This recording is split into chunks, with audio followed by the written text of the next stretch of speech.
Hi everyone, it is Tom back again with another quick lesson. Today I'm going to share some critical information with you that I wish we knew when we started. We're going to dive deep into the understanding of the different size tiers on Amazon. We're going to look at the small and light program, we're going to look at oversized items, and we're going to see how your product size tier can impact the fulfillment process as well as your fees and profitability. So let's get into it. When we started, we were excited and ready to conquer the world of Amazon. But we just jumped in. We went feet to the fire. We weren't really reading stuff and we weren't paying attention to stuff. So that's our first piece of advice is learn as much as you possibly can. But one thing we didn't grasp really at all was the way that the Amazon does the FBA size tiers. So it's not just finding a great product, it's also about understanding the logistics and the costs that are involved. Because believe me, knowing this can save you a lot of headaches and unexpected costs. So the Amazon FBA fees per unit, they include the picking and packing of your orders, as well as shipping and handling. It also covers customer service and product returns. So there's a lot that's involved with the FBA fee. And that's what's so good about FBA is not only is Amazon shipping it for us, the customer's getting it in 2 days, sometimes even one. You don't really have to deal with the customer service for it because it's kind of Amazon's problem. And let's face it, we would never be able to economically ship items to customers in 2 days. And the Prime account is built on this.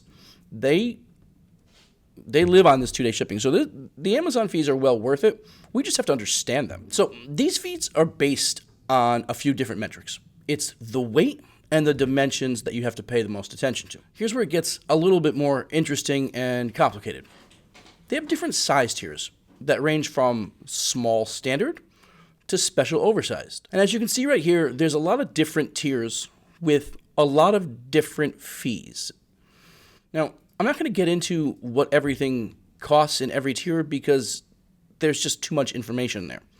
But I am going to give you a link to these fees so you can familiarize yourself with it. Now, you don't have to calculate the fees for every item that you sell. I just want you to be aware of how the different size tiers affect your products, right? So let's start with standard tiers. Everything that you see in a standard tier is going to be pretty much just that. It's going to be standard. You're going to be able to figure this out pretty quickly, and it's all basically right there in front of you. So let's not worry too much about that, but let's get into oversized. Now, oversized items have specific criteria to become oversized, as you can see right here. One thing that it's not telling you, and one very important part of oversized items, is oversized items that go to an FBA fulfillment center are stored and shipped out of completely different warehouses than your regular items. Why is that important? What does that mean for me? Because when you're shipping items to Amazon yourself, or if your prep center is doing it for you, you want to ideally get all of your items in one shipment. That's why you only have to pay for shipping once. The more items that you send to one center, the cheaper your per unit cost will be. And that's what it is. We want to get these costs down as much as possible. But to do that, we need to understand why they are what they are. So circling back to this oversized situation, you're going to see that the fees are obviously very, very much higher, but you're going to want to be extra aware of this when you're planning your shipments. So be aware that these items not only have a much higher fee structure, but they also will definitely go to another fulfillment center, which will also increase your shipping costs. So just pay attention to that. Be aware of it when you see it. When you see an oversized item, it might be cost to just take another look at it and make sure that you really, truly factor in all of your overhead. Now, let's talk about something way more exciting. And this is the small and light program. The small and light program, it offers reduced fulfillment fees for qualified items. Now, what is a qualified item? First of all, this is a game changer, guys. This is something that we want to be paying attention to and we want to get involved with as much as possible because I'm going to show you a couple of examples here and it's going to blow your mind. So, first criteria to become small and light eligible is it has to be priced under $12.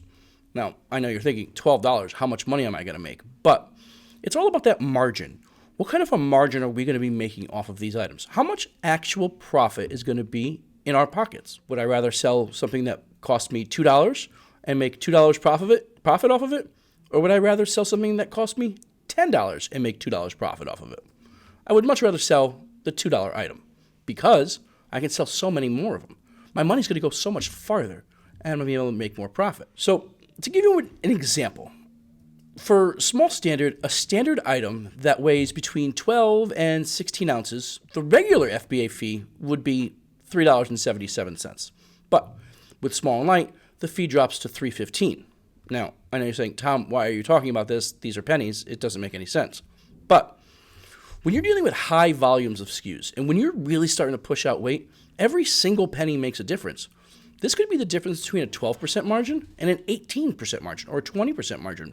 So it's something we really, really want to pay attention to because it's going to, at the end of the day, end up just putting more profit in your pockets. I have two items side by side here. These are generated by the Chrome extension Rev Seller that you're going to see. We have a full video on it if you want to get involved with it, and I really highly recommend it. But as you can see here on the left-hand side, this is showing you your net, which is what you get back after Amazon fees are deducted, with standard fulfillment fees. And now with those standard fulfillment fees, you're seeing that you're netting back $5.68. Okay, well, I don't know what the product cost is for this because we don't sell it, but that's not really the point. The point is, on this side to the right of it, you're seeing what you get with small and light. Now, this is the same product with the same product cost on the exact same listing, but because we're selling it as a small and light item, your net went from $5.68 to $6.99. Now, that's a huge, huge difference. That's an additional $1.31 in profit every time you sell one of these. And that is the name of the game. That is what we want to be doing, and that is what we care about. We want that profit.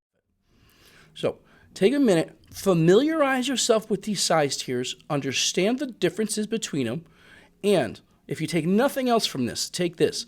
Small and light is a game changer. It will make you a lot of money, and a lot of your competitors aren't paying attention to this.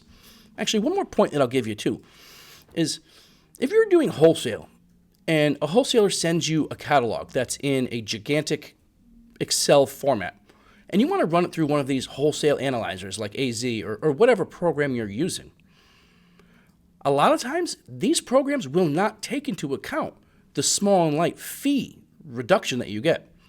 So some of these products are going to look unprofitable, but when you trade them in small and light, they're uber profitable. Now, this is good for a variety of reasons. It lets us find more products, but if most of these products are being sourced by a UPC scanner, which, if you ask me, is the low-hanging fruit of the Amazon sourcing, I always recommend searching manually as well. But a lot of these other sellers don't have our knowledge. They don't know about DigiBear. They don't know that we have tricks in place to do this. So they are searching by UPC. The UPC will show them the correct product sometimes, but it's going to show it to them as a loss because they're not accounting for these small and light fees. So they're going to skip over it. And the next guy's going to skip over it because there's so many products that they're looking at, and they're going to initially filter out the unprofitable ones. A lot of them aren't going to pay attention to this. So that means for you, not only are you getting more profit and reduced fees, but you also have the potential for a less competitive listing if you look at it the right way.